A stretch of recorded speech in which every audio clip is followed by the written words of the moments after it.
Welcome to my studio. My name is Amy Morrell, and this is part of the Ava Artist Studio Tour. This studio is in Woodstock, Vermont, and the reason that it's here in this space is that it has a cement floor so that I can weld. The pieces in the show are both sculptures, welded steel sculptures, and paper collages, and also a merging of the two. So I just wanted to show you kind of my welding table. This is a oxyacetylene torch. This has got a cutting tip in it. So I'll be cutting pieces of steel and then changing the tip to a welding tip and putting them together into constructions like this. I wanted to talk a little bit about how I got into being an artist at Dartmouth College. I was wanting to take a photography class and ended up taking a prereq to that with the late great Bogosian, and sitting in his class and hearing him talk about the collages that he asked us to put up on the wall and having him see something amazing and unique in every single one of them. I would leave that classroom and the world just looked different to me as I stepped out of that classroom. And I think it was there that I realized I wanted to be in that process of making things and looking at them and having my worldview shifted because of my visual experience. So then also I took a steel welding sculpture class with John Lee at Dartmouth and just fell in love with the material of steel and all the things you can do with it, and also just the sort of meditative process of, you know, you're having your protective stuff on and getting into a rhythm with the material. I always also love to make collages. I'm going to go over here and show you that this is, so if I make a sculpture, then eventually what I'm doing right now with it is priming it with white paint, with white primer, and then I'm going to be painting it.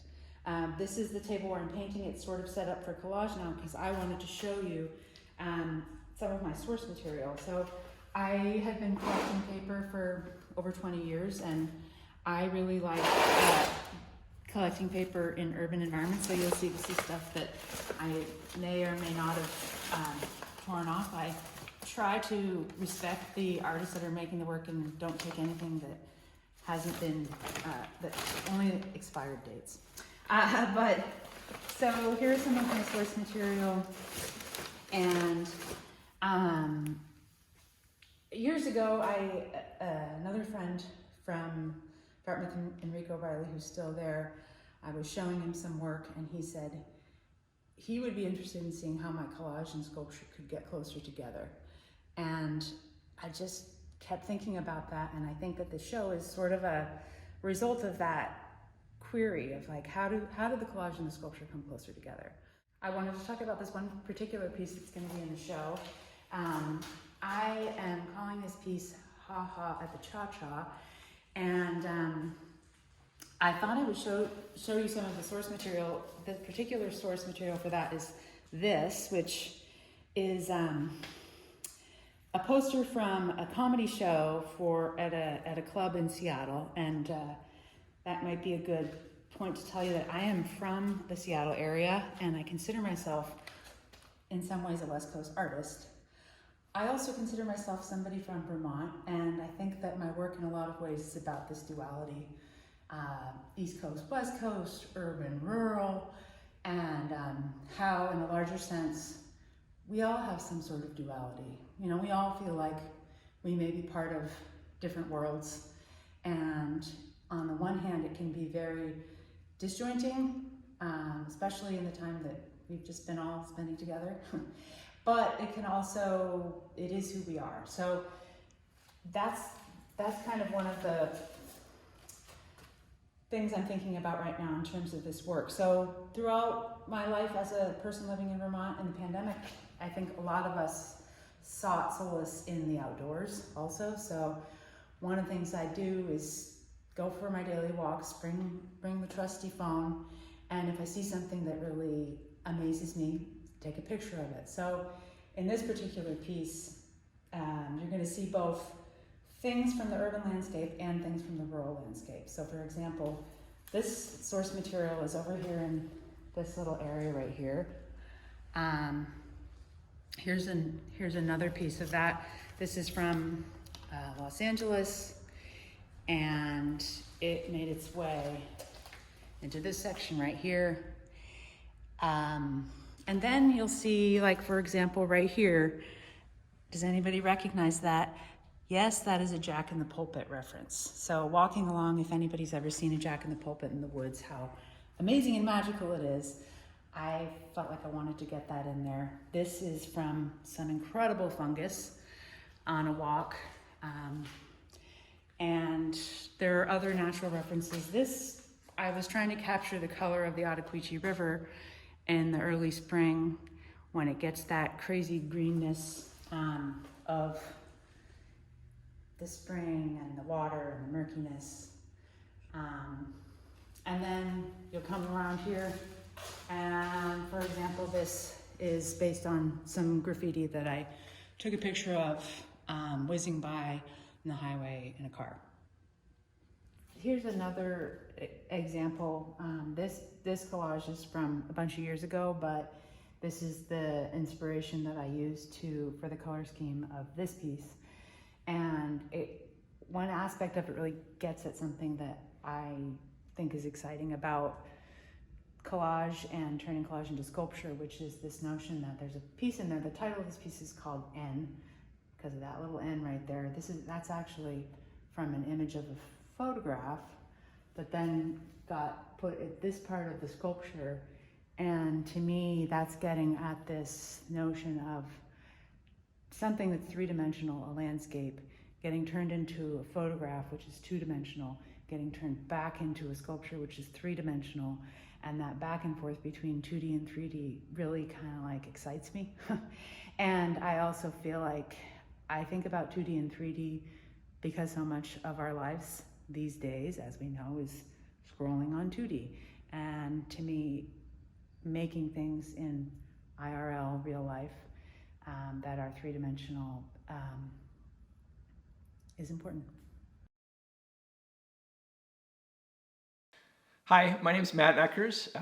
Welcome to my studio. I'm in Eden, Vermont, and I have a show coming up at the Gallery, and they've asked me to give you a tour of the studio here and maybe talk a little bit about my work. For the show at Ave, I have a bunch of different things that I'm going to be including, everything from kind of like the carved wood projects you see here to sort of these giant, I don't know, wall pieces that have sculptural elements that go along with them. They're not simply, kind of flat, fixed pieces. They're made up of kind of these painted steel pieces of metal with movable magnetic things on the outside of them. So even though when you walk in, it might look like everything is just kind of glued or stuck, the reality is they're stuck with magnets. And so people coming to the show will have the opportunity, if they choose, to actually move a lot of the pieces around in the show. So hopefully it'll be evolving over the time that it's in the gallery. This work had its origins in a couple different projects that I've done.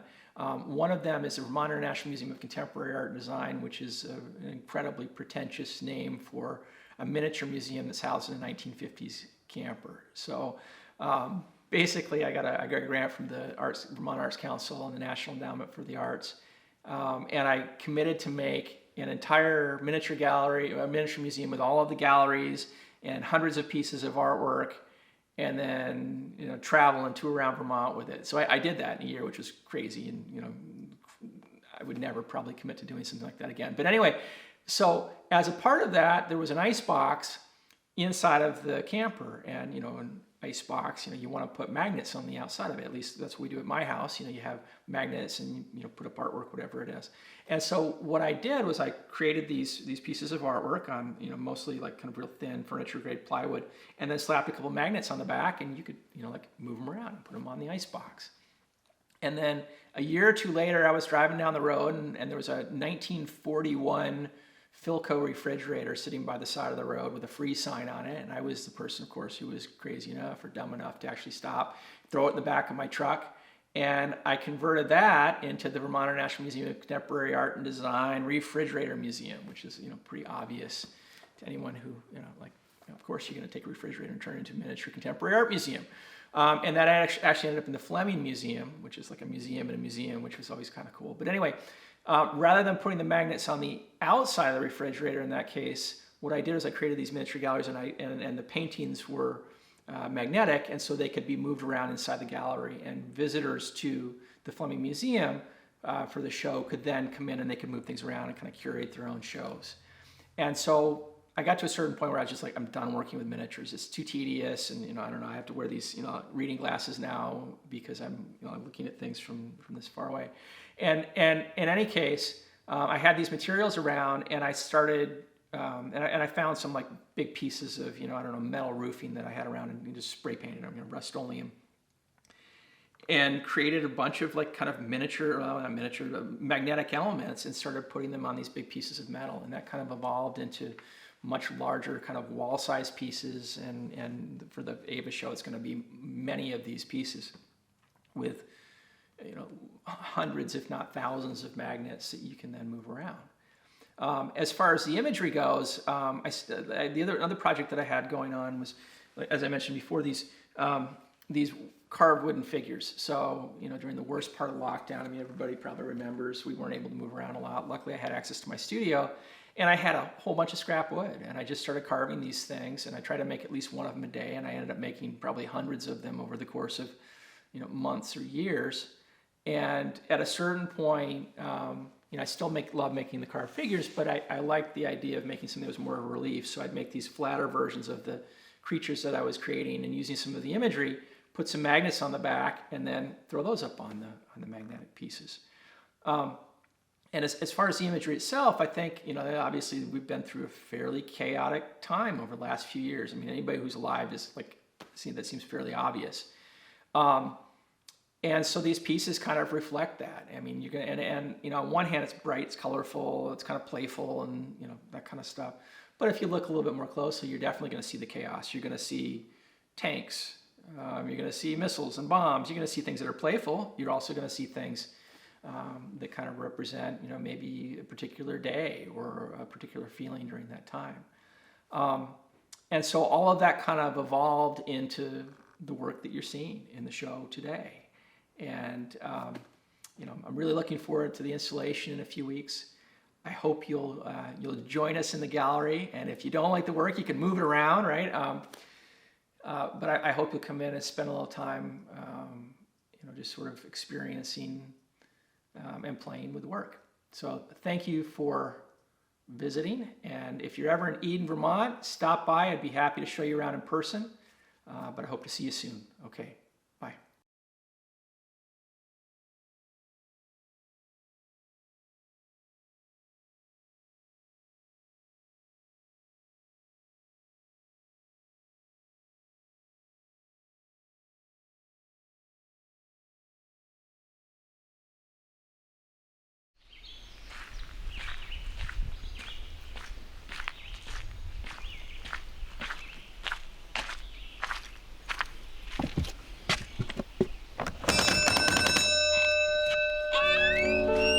Hi there. Welcome to my studio.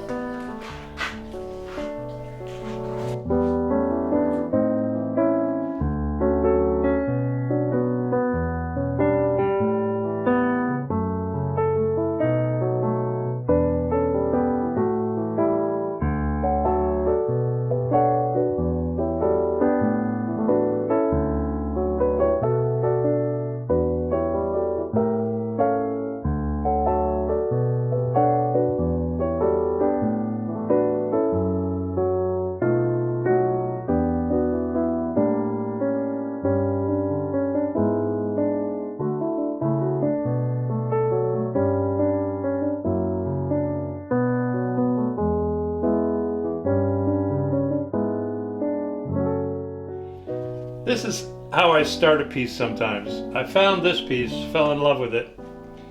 My friend Juliana and Simon, at their shop up in Montpelier, I got this, and I thought it was a great frame. So I'm thinking, well, it needs a background I like to use a lot of different kind of wood with original patina. Here's a nice green one there. Let's say I like this board here. It's got a lot of color. And then I had this piece from a safe, which I really like. Let's just do a quick assembly and see what you think.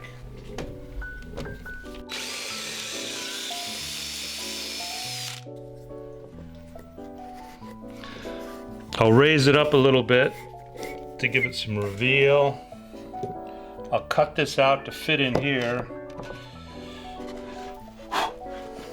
And maybe that's all it would be. What do you think?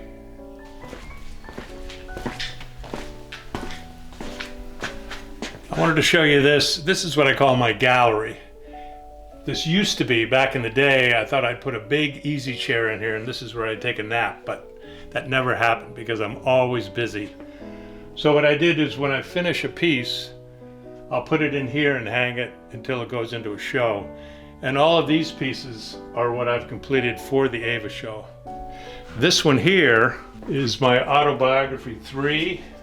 And I called it autobiography because what I do is I use boxes of all sorts and put things in the boxes in some way that is aesthetically pleasing to me. This is one of my favorite pieces. Where are my socks? I was a cabinet maker before I retired, a builder, carpenter, so I really enjoyed making this. And of course I love drawers and boxes. So it looks like it's a chest of drawers, where in reality it's a cabinet. This is keeper of the 9s, keeper of the 8s, keeper of the 7s, and this is in a series of 10. I've done up to 6. These are the next 3. One more to go. But it's always about some sort of figure that looks like he's keeping the numbers, basically. I like to use a lot of historical pieces in my work. An example is I found this old blotter journal book. So I take these pages, and in these 2 pieces here, falling letters and 248, I use those pieces, and I also encaustic those pages. These pieces here didn't make it into my gallery because I have too many pieces, but these are in the Ava show here. And I wanted to talk about these 3 pieces here. Again, part of my process. This is just the top to an old trunk, but I love the way the wallpaper was glued, the patina, the colors. So I may try to just put things on that. I'm not sure where that'll go. This piece here was an experiment, just a collage with a lot of colors. And then I found this piece here. A lot of times I'll like raising things up to give a reveal. That could be the piece in itself. This piece here is a piece in progress. This would go inside of an old box. And these pieces were actually found underwater in the Caribbean. These 2 pieces didn't make the cut. I want to kind of explain my process. This is all loose. It hasn't been glued or attached. Just a lot of different tin pieces. I don't know, it just doesn't click for me yet, so I'm gonna work on that.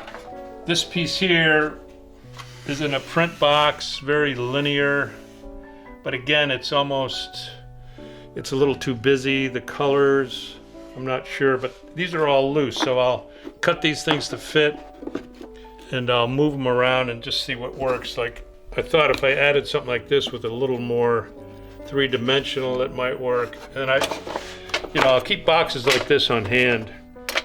I just love looking for this stuff, and you can see I have quite an array. This here, I don't know why, but I have a thing about chalk boxes. And you can see in a lot of my pieces, I use these. I love the color of the string, the old worn wood. Great pieces. This in itself is a work of art, I think. People are always asking me, where do I find all this stuff?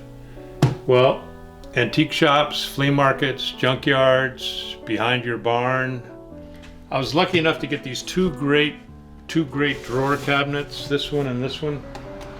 So I'll fill it up, so if I do a piece and I'm looking for a particular item, whether it's a lead figure, a letter, a tape measure, a round circle. So these drawers are just full of pieces that I can use. I need to start packing up all these pieces for the Ava show. I just wanted to thank you for coming to my studio, and I hope you're enjoying the show. Ava is a terrific organization, and this is a great gallery. So thanks again, and see you later.